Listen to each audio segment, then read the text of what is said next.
The Secret of Apartment 4B. Silas stared at the massive cardboard box in the middle of his living room. He hadn't ordered anything, but his name was written on it in capital letters. After a rough day at the office, the last thing he needed was a cardboard riddle. Maybe it's that air fryer I wanted, he thought, though the package looked big enough to hold a small car. As soon as he ripped the tape, the living room was flooded with a blinding pink light.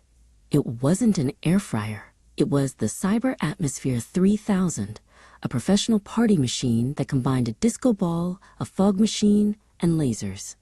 Before he could find the off switch, thick, strawberry-scented smoke began to fill the room, making everything look like a scene from an 80s sci-fi movie. A sharp knock on the door made him jump. It was Callista, the neighbor from 4C, who had a knack for knowing exactly when every tenant's pasta was boiling. The smoke had already started seeping through the door crack, and Callista looked ready to call the fire department or an exorcist. "Silas? What's burning in there? It smells like bubblegum!" Callista shouted. Silas, panicked and unwilling to admit he didn't know how to turn the machine off, opened the door just a few inches. "No, Callista. It's metaphysical yoga, a new method for stress. The smoke is ionized aura." Callista's eyes lit up. "Metaphysical yoga? My doctor told me to find something for my blood pressure. Can I come in?" Before Silas could say no, the neighbor had already slipped inside.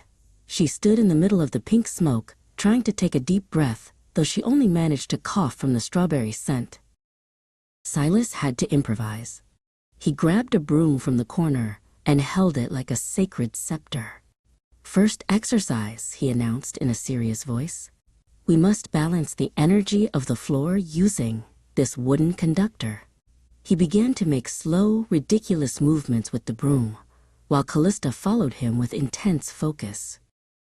Suddenly, the machine made a strange sound, and the light turned a vibrant green. Another knock echoed at the door, louder this time. Silas and Callista froze.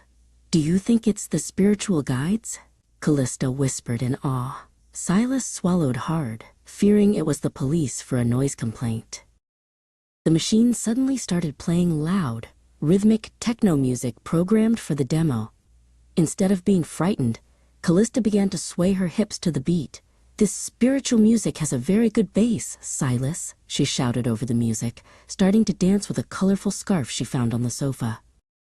Silas opened the door and saw a young man with headphones around his neck, looking exhausted. "Sorry, man," said the young man named Zephyr. "I'm the DJ from 2B. They delivered your package to me by mistake, an air fryer, and I think you have my rig for tonight's club gig." Zephyr looked into the room and saw Callista pulling off dance moves. A little later, the music stopped and the smoke cleared.